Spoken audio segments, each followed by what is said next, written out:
Argentina के Julian Alvarez जो Atletico Madrid से खेलते हैं स्पेन की लीग में, वो बहुत बुरी स्थिति में फंस गए हैं। उनकी समझ में नहीं आ रहा है कब करें तो क्या करें। हुआ ये है कि इतना बड़ा प्लेयर जिसको भी 2024 में मैनचेस्टर सिटी से खरीद के लाया गया था बड़ी कीमत पे, और मेन प्लेयर बनाया गया था, अपना मेन स्ट्राइकर बनाया गया था, और वो परफॉर्मेंस भी उसकी बहुत अच्छी थी, और हीरो थे एक तरीके से वो एटलेटिको मैड्रिड क्लब के, और आज भी हैं वो। उसके बावजूद उनको 2 मैच जो अब तक ला लीगा में हुए हैं, पहले मैच में तो टीम में ही शामिल नहीं किया गया, दूसरे मैच में लगभग पूरे टाइम बेंच पे बिठा के रखा गया। फ्रस्ट्रेटेड बैठे रहे, साफ साफ दिख रहा था, क्योंकि सबको पता है जब टीम का मेन प्लेयर वही है तो वो बेंच पे क्यों बैठा हुआ है, इतना बड़ा स्ट्राइकर। जाहिर सी बात है मैसेज दिया जा रहा था, 24 मिनट खाली उसे खेलने को दिया गया। जब वो आए तो दर्शकों ने हूट किया, एटलेटिको मैड्रिड के समर्थकों ने अपनी ही टीम के हीरो को हूट किया। जब वो बाद में मैदान से बाद टनल में जा रहे थे, उसमें अकेले जाते हुए दिखे, कोई टीम के साथी खिलाड़ी नहीं थे। एकदम अलग थलग टाइप की स्थिति में जूलियन अल्वारेज इस समय दिखाई दे रहे हैं। अब आखिर ऐसा क्यों हुआ? इतना बड़ा प्लेयर, इस क्लब का सबसे बड़ा स्टार इस हालत में क्यों है? दरअसल कहानी ये है उसमें कि जूलियन अल्वारेज को रियल मैड्रिड और बार्सिलोना दोनों साइन करना चाहते थे अपने लिए, और बड़ी कीमत पे साइन करना चाहते थे। 100 मिलियन तक तो ऑफर कर दिया था इन दोनों क्लब्स ने। ये था कि इन दोनों में से कोई एक अल्वारेज ज्वाइन कर सकते हैं। अल्वारेज का मन था बार्सिलोना का, ऐसी खबर थी, और यहाँ तक खबर आई थी कि 150 मिलियन तक की बात चल रही थी कि बार्सिलोना देगा। और चूंकि अल्वारेज ने खुद इच्छा जता दी थी और वो जाना चाहते थे, लेकिन एटलेटिको मैड्रिड अड़ गया। एक टेक्निकल पॉइंट उसके पास है। वो टेक्निकल पॉइंट क्या है कि जब कॉन्ट्रैक्ट साइन हुआ था अल्वारेज से, तो वो हुआ था 2030 तक का। उसमें एक एग्जिट क्लॉज है, वो ये है कि अगर कॉन्ट्रैक्ट ब्रेक करके जाएंगे अल्वारेज तो उन्हें 500 मिलियन देना पड़ेगा। रिलीज क्लॉज बोलते हैं इसको। ये अक्सर लगा देते हैं क्लब, किसी प्लेयर को साइन करते हैं कि अगर आप अचानक छोड़ के जाएंगे तो रिलीज क्लॉज ये पे करना पड़ेगा। अब वो रिलीज क्लॉज बहुत ज़्यादा बड़ा है, 500 मिलियन रिलीज क्लॉज है अल्वारेज का। अब भी लेकिन वो जा सकते थे, जा कैसे सकते थे कि अगर दोनों क्लब में सहमति हो, जैसे कि दे रहा है, मान लीजिए कि बार्सिलोना 150 मिलियन मान लीजिए दे रहा है, और एटलेटिको उनको छोड़ने को तैयार है, क्योंकि जो कॉन्ट्रैक्ट आपस में होता है, क्योंकि एटलेटिको ने जितना पैसा अल्वारेज पे खर्च किया, अगर उससे बहुत ज़्यादा उन्हें मिलेगा तो वो छोड़ सकते हैं, जैसा कि कई बार क्लब छोड़ देते हैं। लेकिन ये तभी हो सकता है जब एटलेटिको उस बात पे एग्री करे, मतलब राजी हो।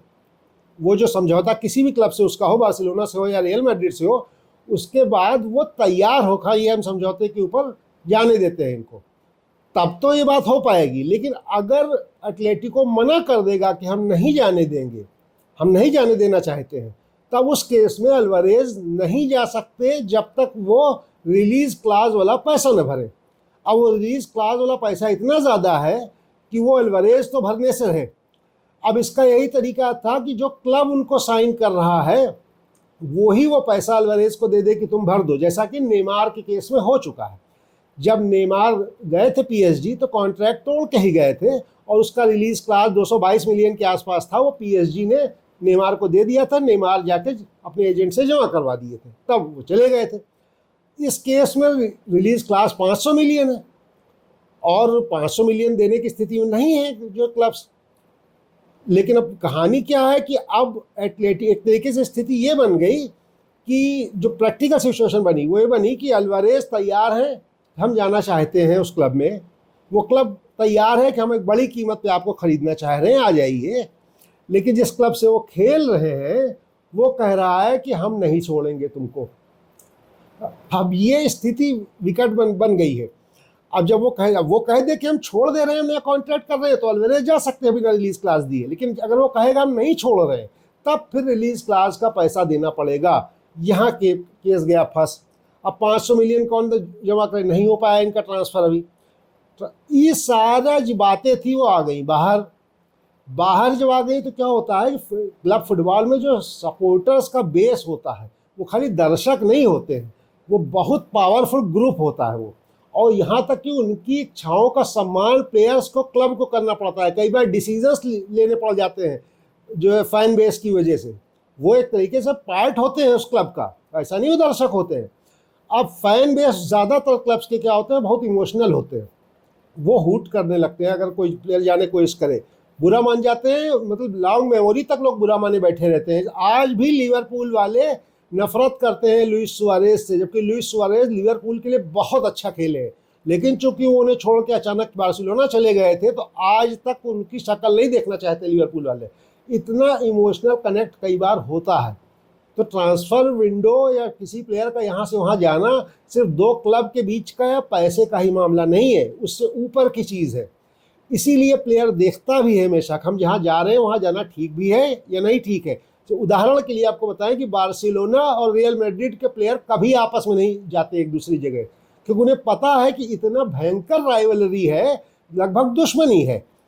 तो उस स्थिति में कितना भी पैसा मिले, बार्सिलोना का प्लेयर रियल मैड्रिड में चला गया तो उसकी तो ज़िंदगी खराब हो जाएगी, क्योंकि अब बार बार मैच होंगे एल क्लासिको और दर्शक उसको दुश्मन मान लेंगे, फैन बेस दुश्मन मान लेंगे। खाली एक लुइस फिगो का मुझे याद पड़ता है जिन्होंने ये गलती की थी और उसके बाद जम के हुट हुए थे, जबकि उस समय दुनिया के बेस्ट प्लेयर थे, बैलन डॉर विनर थे। तो कोई प्लेयर आमतौर पर ऐसे क्लब में नहीं जाता है जहाँ जाने पर बिल्कुल फैन बेस भड़क जाए। तो ये तो मसला रहता है सपोर्टर्स का। तो सपोर्टर्स की एक वैल्यू होती है क्लब फुटबॉल में। अब जब सपोर्टर्स भी खिलाफ हो गए अपने स्टार प्लेयर के, उसको हूट कर रहे हैं वो, तो बड़ी डिफिकल्ट सिचुएशन इस समय अल्वारेज के लिए बनी हुई है कि क्लब उनको छोड़ नहीं रहा है, ठीक से खिला भी नहीं रहा है, मौके भी नहीं दे रहा है, बेंच पे बैठा ले हुए, तो एक तरीके से हैरासमेंट कर रहा है, और दर्शक अलग चिढ़ा रहे हैं, दर्शक अलग परेशान कर रहे हैं, और इतना अच्छा प्लेयर है वो। अब आप सोचिए कि ये स्थिति बड़ी अजीब सी बन गई है। और अल्वारेज का थोड़ा और जानना इम्पोर्टेंट ये है कि अल्वारेज वो आदमी है जिनको कि ईश्वर ने कम उम्र में सब कुछ दे दिया। उनको 26 साल अभी उनकी कुल उम्र अभी है, और वो क्या क्या नहीं जीत चुके हैं। 2 कोपा अमेरिका, 1 वर्ल्ड कप, अगली बार वर्ल्ड कप फाइनल, सिटी की तरफ से premier league, FA cup, champions league, सब तो जीत चुका है बंदा इतनी कम उम्र में। और यहाँ तक कि उससे आने से पहले वो रिवर प्लेट की तरफ से भी कोपा लिबर्टाडोर जीत चुका है। तो वो ऐसा सब कुछ जीते बैठा हुआ है तो इस उम्र में, लेकिन 26 साल की उम्र में आके ऐसी मझधार में फंसा है वो कि अब इसका क्या ही कहा जाए। मतलब उसका जो निक नेम है वो है द स्पाइडर, मकड़ी। वो पड़ा क्यों था कि जब छोटा था तो अर्जेंटीना के कस्बे में रहता था, बहुत अमीर घर का नहीं था, उसके फादर फैक्ट्री में काम करते थे, मदर उसकी जरूर टीचर थी, किंडरगार्टन में, छोटे बच्चों वाले स्कूल में टीचर थी। तो कई भाई बहन थे, तो ये फुटबॉल खेलता था। तो इतनी तेज इसके पैर चलते थे कि भाई बहनों को इसके लगता था कि इसके जब फुटबॉल लेके चलता है तो लगता है इसके एक से ज़्यादा पैर हो, इसलिए इसका नाम द स्पाइडर पड़ा था।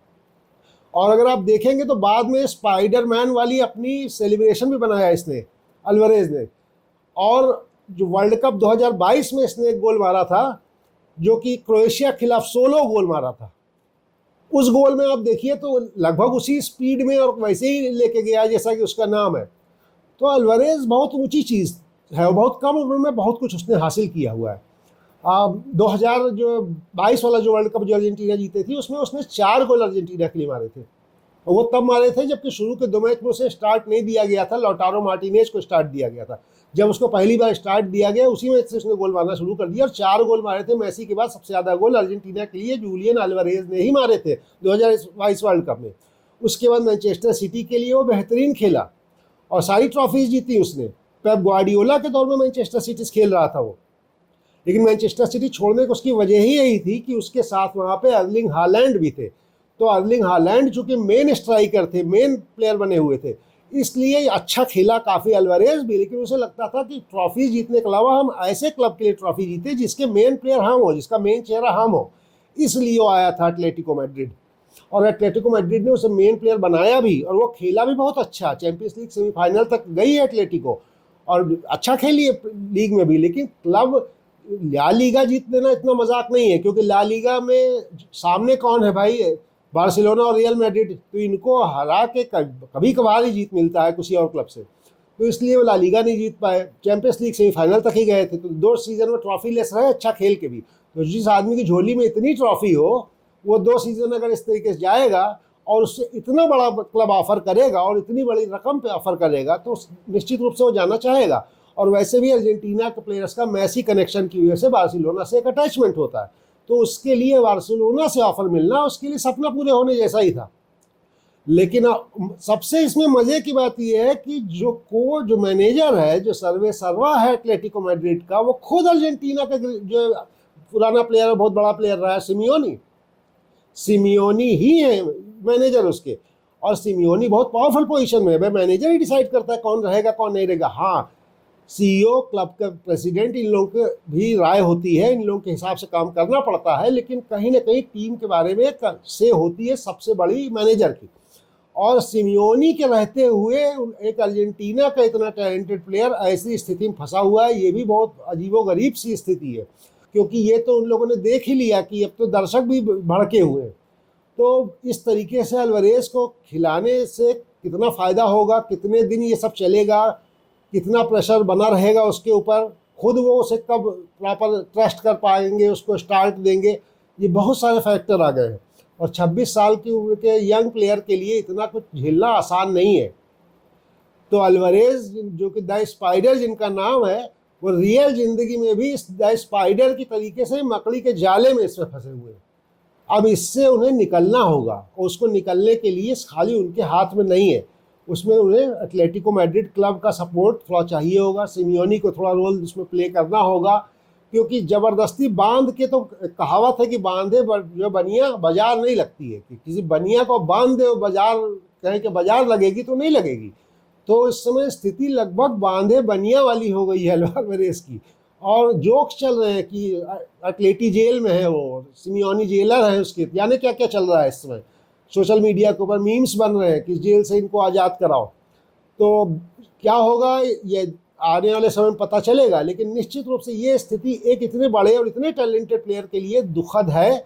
और उम्मीद यही की जानी चाहिए कि इस स्थिति को जल्दी से रिजॉल्व किया जाए, या तो उन्हें इसी ट्रांसफ़र विंडो में जाने दिया जाए बार्सिलोना, रिलीज क्लास एडजस्ट कर लिया जाए, भाई 500 मिलियन नहीं है, चलो भाई रिलीज क्लास 200 मिलियन ही लेंगे, तो हो सकता है बार्सिलोना पे कर दे अल्वारेज के लिए। लेकिन कुछ समझौता तो एटलेटिको मैड्रिड को भी करना पड़ेगा, उन्हें जाने देना चाहिए। और अगर उनको जाने देने को बिल्कुल नहीं तैयार है, तो फिर उन्हीं की जिम्मेदारी है क्लब की कि उनको बिल्कुल नॉर्मल एटमॉस्फेयर दें, खेलने में भी स्टार्ट दें, दर्शकों को कन्विंस करें, स्टेटमेंट्स आएँ कि भाई हमारा स्टार प्लेयर है, हमारा हीरो है, एक बार ऑफर आ गया, कहीं से जाना चाह रहा था, तो ऐसा क्या उसकी दुश्मनी निकाल रहे हैं सब लोग। तो इस स्थिति को रिजॉल्व करना बहुत ज़रूरी है, और उम्मीद यही की जाती है कि स्थिति रिजॉल्व की जाएगी, चाहे उनको फिर से पुराना सम्मान और रुतबा देके, या उन्हें वाकई जाने की इजाज़त देके। देखते रहिए क्या होता है आगे।